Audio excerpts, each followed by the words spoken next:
Congestion pricing is canceled in New York City. That's right. The long-planned congestion pricing that was to take effect soon in New York City was canceled by State Governor Kathy Hochul on the 11th hour.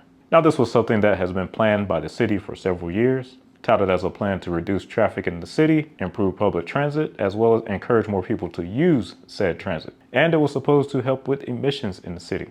The equipment was purchased, everything was set and ready to go. Then boom, the governor backs out at the last minute. But why? Why did the governor suddenly cancel this project that she was all in on for so long? Well, she did issue her political statement as to her reasoning, and we'll take a look at that. But what I'm going to do on this video is translate that political speech so that you guys can know what's really going on. Then I'll also explain the problem with things such as congestion pricing and why sometimes ideas that sound good in theory on paper to help with traffic and congestion may not necessarily be such a good idea in practicality. You see, there are a lot of factors that go into this infrastructure thing that make it a little different than what you can do in, say, a video game where you have complete control of everything. Hit that like button, subscribe if you love the content, and let's talk about congestion pricing. Before we get into the governor's speech, I want to make sure that everyone understands exactly what congestion pricing is, or was, and what type of effect it was to theoretically have on New York. We'll go directly to the source so that there is no debate nor confusion. According to New York City, drivers will be charged a toll on their Easy Pass to enter the congestion relief zone. This includes all streets in Manhattan below 60th Street. The toll was to be $15 for most vehicles, and those without an Easy Pass will be charged 50% more from the base toll price. The toll does not apply to FDR Drive, the West Side Highway, the Hugh L. Carey Tunnel connecting to West Street. However, you will be tolled if you exit from an excluded roadway onto a street within the Central Business District. The program will reduce traffic and travel time, lead to safer streets and cleaner air, reduce emissions, and improve quality of life. Now, translating all of that, basically the idea is that by charging drivers an additional toll to enter into Lower Manhattan, which is the downtown area of New York, people will be discouraged from driving into the area. They will instead look to mass transit options within the city to get in and out of the area. This in turn will reduce the overall amount of vehicles in the city and also increase the amount of riders on city transit. Beneficial side effects would have been less emissions due to less cars and additional revenue for the MTA, which is the city's transit authority. Revenue of which they can use to maintain existing transit and possibly fund expansions. Those funds could be used to plug a projected $1 billion budget shortfall that's coming soon for the MTA. In fact, they were expecting to bring in around $1 billion per year, of which the MTA could then use to borrow up to $15 billion against. Sounds good on paper, right? A win-win all around.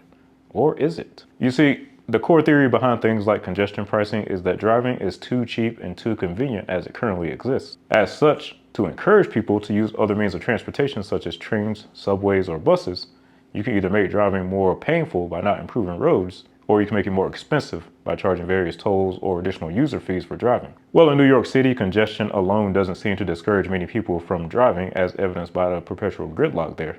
So the other option is to make it more expensive to drive. Also, these alternative means of transportation don't generate as much revenue in user fees as roadway traffic, so the additional revenue from congestion pricing can help offset the cost of operations for transit in lieu of increasing fare prices. And if you raise the fare prices too much, then people might instead consider driving. So overall, it is a difficult task of trying to make transit more attractive to people than driving, but striking the right balance in fare prices so that it's still competitive with the car. Now, up until this point, Governor Kathy Hochul was all in on congestion pricing and pretty adamant that it was going to be implemented no matter who complained. Well, that all seems to have changed in recent days, as she has had a shocking change of heart. Let's take a look at her explanation. Over the last 5 years, New Yorkers have seen the price of groceries alone go up an average of 23%. Think about the cost of a dozen eggs, more than doubling from $1.20 to $2.86 all over our country. Housing prices have increased by 17%. The cost of childcare has gone up almost 20%. And the strain on working and middle-class families is just too much. That's why, since becoming your governor, one of my priorities has been to address affordability and keep and put more money back in your pockets. That's why I fought to raise the minimum wage and tie it to inflation, doubled tuition assistance, held the line on income taxes, and invested billions in affordable childcare. Our policies must support everyday New Yorkers, like our small business people, police officers, firefighters, teachers, healthcare workers, truck drivers, and not add to their financial burdens. So let's talk about congestion pricing, which would impose a $15 charge on cars entering Midtown and below, beginning in just a few weeks. Now, it was enacted 5 years ago to achieve two essential goals: reduce traffic and emissions in New York City and provide a funding stream for much-needed capital investments in public transit. It was also enacted in a pre-pandemic period, where workers were in the office 5 days a week, crime was at record lows, and tourism was at record highs. Circumstances have changed, and we must respond to the facts on the ground, not from the rhetoric from 5 years ago. So after careful consideration, I have come to the difficult decision that implementing the planned congestion pricing system risks too many unintended consequences for New Yorkers at this time. For that reason, I have directed the MTA to indefinitely pause the program. So with all that the governor said in her speech, there is indeed some truth to it. But she dodged the real reason for this pause. Politics, politics, politics. As I'm sure you all know, here in November, we have major elections coming up at all levels of government, including the President of the United States. And although New York is usually a one-party state, there is real concern that the other side could possibly take some seats in Congress, thanks to many unpopular policies in recent months. Or the ultimate fear that the state as a whole could be in play to vote the other way in November at the presidential level. With the election only 5 months away, the governor simply did not want to risk any additional issue that would anger voters who may vote members of her party out of office in November. You see, the one thing politicians care about more than anything is maintaining their power. And the voting population is who determines whether or not they get to keep said power. Now keep in mind I said voting population, not the general population. If you don't vote, then no one cares what you think. So ultimately, people in outlying parts of the state, such as Nassau and Suffolk County, as well as other counties in New York State, were staunchly opposed to the idea. Those people vote in higher percentages than those who were in favor of the congestion pricing, and as such, the governor bent to their will in a desperate attempt to hold on to power in November. But outside of the politics, some of the other reasons the governor stated are true. When introducing any new type of infrastructure to an area, no one knows for sure exactly how the population will respond to it until it's actually implemented. It's one of the main reasons that I like to get out on the ground and see how things are actually playing out in reality when I travel. You come up with several theories on paper in a lab, but the population doesn't always respond to those ideas in actuality like they should have in theory.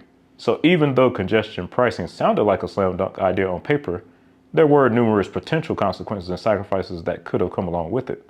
The first consequence was New Jersey. Since congestion pricing only impacts this zone in Manhattan and not the entire borough, certain crossings from New Jersey into New York were to remain free of the new tolls. The main crossing not impacted would be the George Washington Bridge, which is already the busiest bridge in the world and is in a perpetual state of gridlock as it is. The GWB then travels into the Bronx onto the disaster that is the Cross Bronx Expressway. With congestion pricing, many predicted that drivers would be encouraged to clog local streets in Fort Lee, New Jersey, as well as other roads across from Manhattan, and put an even greater strain on the Cross Bronx Expressway to avoid the new tolls. And one thing I will say is do not underestimate what Americans will do to avoid a toll road. In fact, New Jersey Governor Phil Murphy actually sued the US DOT, alleging that the new tolls would harm New Jerseyans to benefit only those in New York. New Jersey alleges that the tolls will basically move the problem rather than solve it by moving it from Manhattan and into surrounding areas such as New Jersey and the Bronx. The other issue, which the governor brought up, is also something that is of major debate. Recall earlier where I mentioned the idea that the more painful or more expensive driving is, the less likely people are to drive, and they will instead look to alternative transportation methods to take their trip. Well, what if they instead decide not to make the trip at all? This is something that has been ongoing across American cities since the pandemic, where businesses in the core central business district struggle with revenue thanks to telecommuting and people working from home. In most American metros, the most affluent citizens live further out from the city core. And with Manhattan businesses already struggling to get customers to return, how would an additional fee to enter the city affect those businesses? Would the suburbanites switch to transit in order to get into Manhattan? Or would they just start reducing their trips into the city altogether? Would those businesses begin to relocate further out from the city? While no one knows for sure, personally, I think you definitely would have seen some type of economic consequences due to the reduced trips into the city. But at the same time, you absolutely would have had less traffic. The governor wasn't willing to take that chance and find out. At least not before November, she wasn't. However, on this end of things, the governor already knew this was a potential risk from the beginning. Yet, she still touted the congestion pricing plan. So that all but confirms that the decision to cancel it now was almost purely political, regardless of the PR statement that was released. So with all that being said, what can we take from this? Voting matters. Politics matter. In fact, it is politicians, not engineers, not planners, who decide how your city looks. Someone can come up with the most amazing, most efficient idea for mobility on paper. If it does not pass the political test, then it is not feasible. And this is especially true at the state level, and to a lesser degree, the local level. The president does not design your local infrastructure. So these 4-year elections that everyone pays attention to are the least important when it comes to deciding how your cities look. So whether you were in favor of the congestion pricing or not, the people who actually vote had Governor Hochul shook enough to cancel her project in the final hour. So when I get these people coming into my comments saying, but Mike, a train car can hold 10 times as many people as a car on the road. But then at the same time, you let the suburbanites in their single family homes with their big cars completely destroy you in the voting booth. Well, it doesn't really matter now, does it? Remember, there's a general population and there's a voting population. And politicians, they answer to the voting population. So when I see numbers like this across pretty much every major American city, that tells me all I need to know. But regardless of the outcome in November, I do expect the program to resume as scheduled, as there won't be any imminent political consequences at that point. Thanks for watching, and I'll see you on the next one.